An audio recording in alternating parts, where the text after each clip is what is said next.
휴대폰이 없었습니다. 지금은 초등학생만 돼도 휴대폰을 다 들고 있는데 그때는 없었습니다. 그래서 여기는 거의 그런 시대에 살았던 그래서 얘기가 변하겠습니다.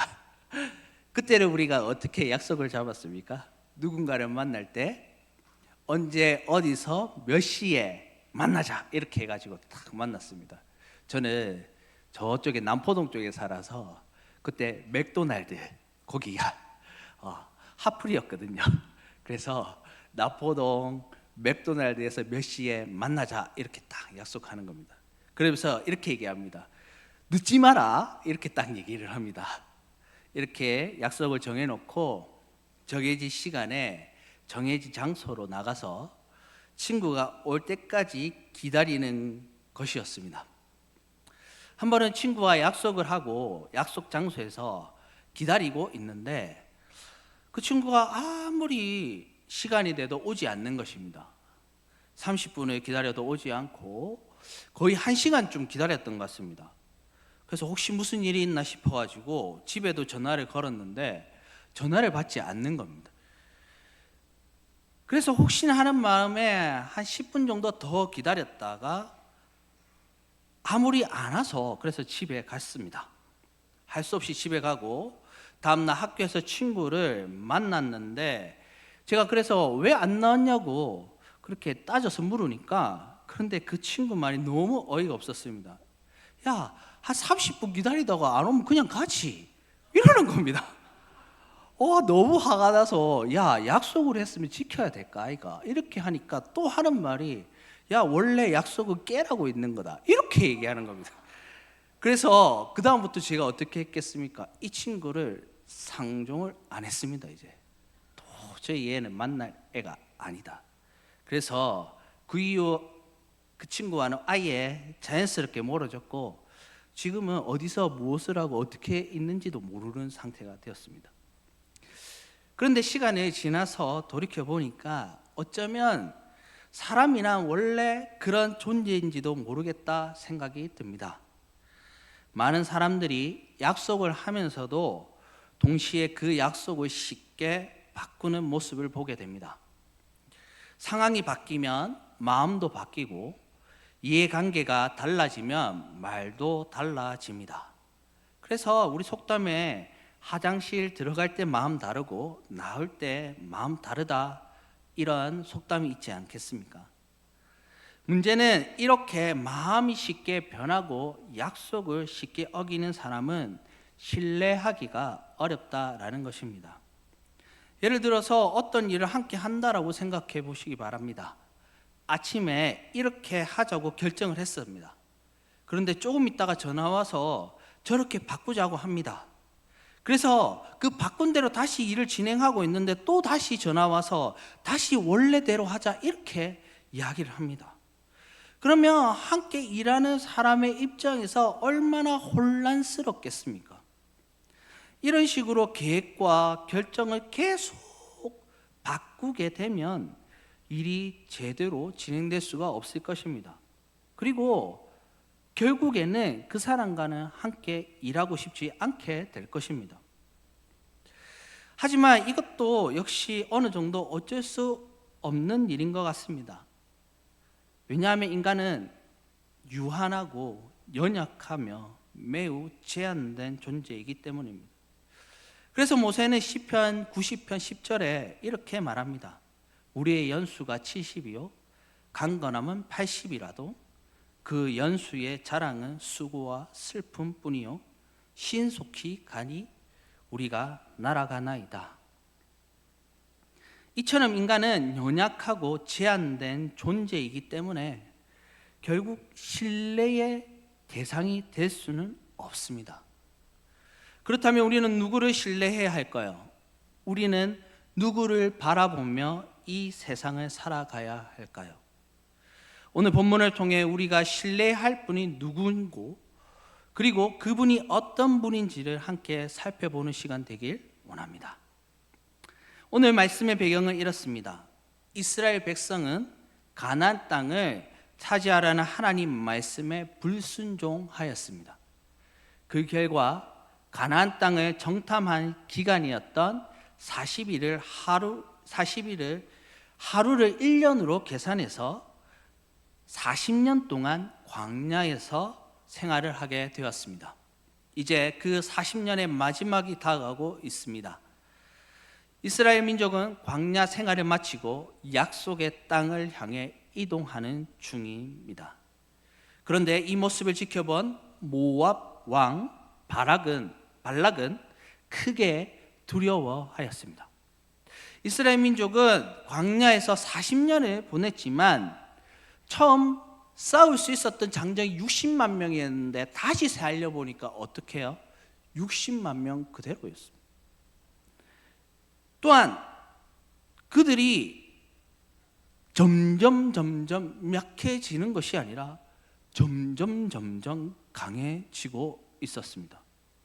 민수기 22장 2절에서 3절은 당시 상황을 이렇게 기록하고 있습니다.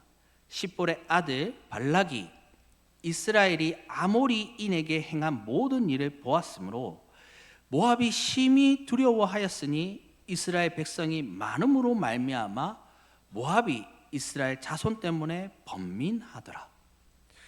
그래서 발락은 한 가지 방법을 생각해냅니다. 군사력으로 싸우기 전에 영적으로 이스라엘을 먼저 무너뜨리려고 한 것입니다. 민수기 22장 6절을 보면 발락은 이렇게 말합니다. 우리보다 강하니 청한 건대 와서 나를 위하여 이 백성을 저주하라. 내가 혹 그들을 쳐서 이겨 이 땅에서 몰아내리라. 그대가 복을 비는 자는 복을 받고 저주하는 자는 저주를 받을 줄을 내가 알미니라.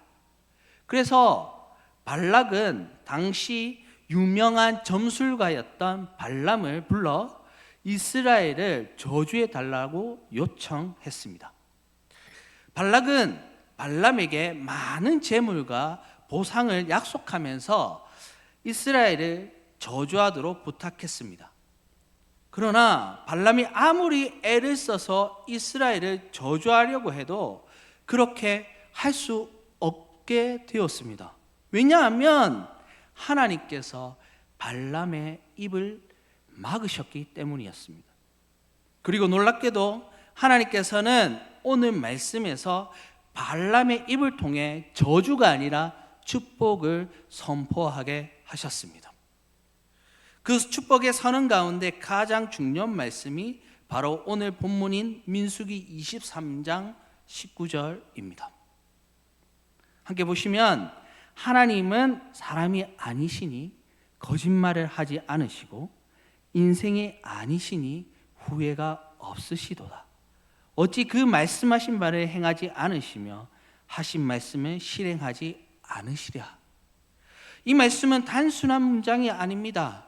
이 말씀은 하나님의 성품을 온 열방 가운데 선포하는 선언입니다. 제가 앞에서 사람은 연약하고 매우 제한된 존재라고 말씀드렸습니다. 사람의 삶에는 분명한 한계가 있습니다. 사람은요, 시간과 공간의 제약을 받습니다. 무엇보다 아담과 하와의 불순종 이후로 하나님의 형상의 그 모습이 손상된 존재가 사람입니다. 그래서요, 인간은 언제나 흔들리기 쉽고 쉽게 변할 수 있는 존재입니다. 의지가 그렇게 강하지 않습니다. 그러나 하나님은 분명하게 말씀하십니다. 하나님은 사람이 아니시다. 이 말씀은 하나님이 인간과 전혀 다른 분이심을 선포하는 말씀입니다. 그렇다면 하나님은 사람과 어떤 점에서 다르실까요? 먼저 하나님은 거짓말을 하지 않으시는 분이십니다. 사람은요, 거짓말을 할 수 있습니다. 사람은요, 거짓말을 너무나도 잘합니다. 사람은요, 태어나면서부터 거짓말을 합니다. 저는 아이들을 키우면서 그것을 새삼 느끼게 됩니다. 아이들이 순수해 보이지만 생각보다 자기 자신 중심적으로 이야기할 때가 많습니다. 예전에요, 이런 일이 있었습니다. 저와 딸이 함께 길을 걷고 있었습니다. 둘째 딸은요, 아직도 걸을 때 자주 자빠집니다. 그래가지고 중심을 잃고 넘어질 때가 많습니다. 그래서 제가 어느 날 넘어진 딸이 민망할까봐 이렇게 얘기해 줬습니다. 아이고, 누구야, 괜찮아. 바람이 세게 밀어가지고 넘어졌네. 그랬더니 그 딸이요, 넘어질 때마다 뭐라고 하냐면요, 아빠, 바람이 나를 너무 세게 밀어서 또 넘어졌어, 이렇게 얘기하는 겁니다. 이 정도로 여러분 귀엽게 웃으면서 넘어갈 수 있지 않습니까? 그런데 한 번은 이런 일이 있었습니다. 제가요, 우리 집에서는요, 아이들이 실수하면요 굉장히 너그럽게 봐줍니다. 실수하면요 제가 그거 가지고 뭘 화내거나 따지지 않습니다. 왜냐하면 충분히 실수할 수 있는 아이이기 때문입니다. 그런데 어느 날 제가요 딸을 쳐다봤는데 저희 딸이요 연필을 들고요 뭐 하고 있냐면요 방석에 낙서를 막 하고 있는 것입니다. 진짜 정성을 들여서 집중을 해서 아빠가 쳐다보고 있는지도 모르고 계속 뭔가를 이렇게 끼적이고 있는 겁니다. 그래서 갑자기 제가 야, 지금 뭐 하는 거야? 그랬더니 저희 딸이 뭘 하는지 압니까? 아빠, 제가 실수로요 방석에 이렇게 꽂게 되었어요, 이렇게 얘기하는 겁니다. 제가 분명히 봤거든요. 진짜 열심히 지가 낙서를 하고 있는 거 분명히 봤거든요. 정성을 들여서 소리 힘을 꽉 주고 딱 하는 거 봤거든요. 그런데 자기가 불리하니까 뭐라고 얘기하냐면 아빠, 나 실수로 그랬어요. 여러분, 이것이 인간의 모습입니다. 사람은요 자기의 이익을 위해서요 혹은 어려운 상황을 피하기 위해서 사실과 완전히 다른 말을 하기도 합니다. 처음에는 진심으로 약속했지만 시간이 지나면서 그 약속을 지키지 못하기도 합니다. 인간은 지식과 능력의 한계가 있기 때문에 자신의 말과 약속을 끝까지 지키지 못하는 경우가 많습니다. 또 그렇지 않습니까? 우리의 지난 과거를 돌아보면 후회할 일이 얼마나 많습니까? 가끔 저는 과거로 돌아갈 수 있다면 좋겠다라고 생각을 합니다. 왜 부모님이 그렇게 공부하라고 했을 때 공부하지 않았을까? 왜 그렇게 게임에 빠져서 살았을까? 왜 동생에게 잘해주지 못했을까? 왜 부모님의 마음을 아프게 했을까? 돌아보면 고쳐야 할 것이 한두 가지가 아닙니다. 부끄러운 일이 너무 많아서 여러분 과거로 돌아가고 싶을 때가 너무 많습니다. 후회 많은 것이 인간의 삶이지 않습니까? 그러나 하나님은요 다르십니다. 하나님은 전능하시고 전지하신 분이십니다. 그래서요 하나님은 실수하지 않으실 뿐만 아니라 거짓말하실 이유가 전혀 없으신 분이십니다. 요한복음 17장 17절은 이렇게 말씀하고 있습니다. 아버지의 말씀은 진리니이다. 하나님의 말씀은 진리입니다. 그래서 하나님께서 하신 말씀은 반드시 이루어집니다. 하나님은 처음부터 끝까지 모든 것을 알고 계시기 때문에 실수로 잘못된 약속을 하시는 일도 없으십니다.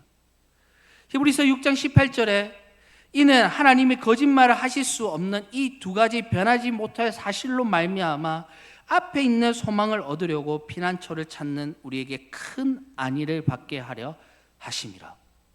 성경은 분명하게 말합니다. 하나님은 거짓말 하실 수 없는 분이시다. 단순히 거짓말을 하지 않으시는 정도가 아니라 거짓 자체가 하나님 안에 존재할 수가 없습니다.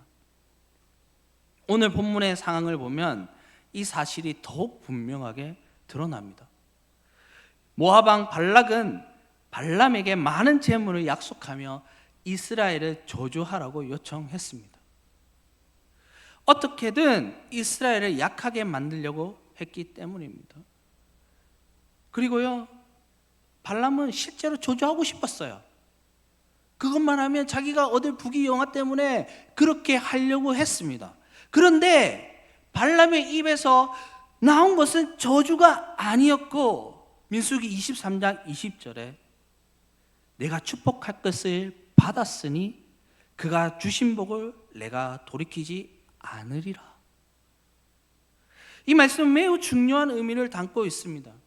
하나님께서 이미 이스라엘을 축복하기로 결정하셨기 때문에 그 축복은 어떤 인간의 노력으로도 바꿀 수 없다라는 뜻이기 때문입니다. 발락이 아무리 많은 돈을 주고 발람이 아무리 저주하려고 해도 하나님께서 하신 말씀과 약속은 결코 취소되지 않습니다. 또 21절을 보시면 이렇게 말씀합니다. 야곱의 허물을 보지 아니하시며 이스라엘의 반역을 보지 아니하시는도다. 여호와 그들의 하나님이 그들과 함께 계시니 왕을 부르는 소리가 그 중에 있도다. 여기서 하나님은 야곱에게 허물이 없다 말씀하지 않으십니다. 없는 게 아닙니다. 이스라엘은 허물이 많은 백성입니다. 광야에서 40년 동안 얼마나 많은 불순종과 원망을 했습니까? 그로 인해 불뱀의 징계도 받지 않았습니까? 그럼에도 하나님은 그들의 허물이 없다가 아니라, 그 반역이 없다가 아니라 그들의 허물과 반역을 보지 않으신다 말씀하십니다.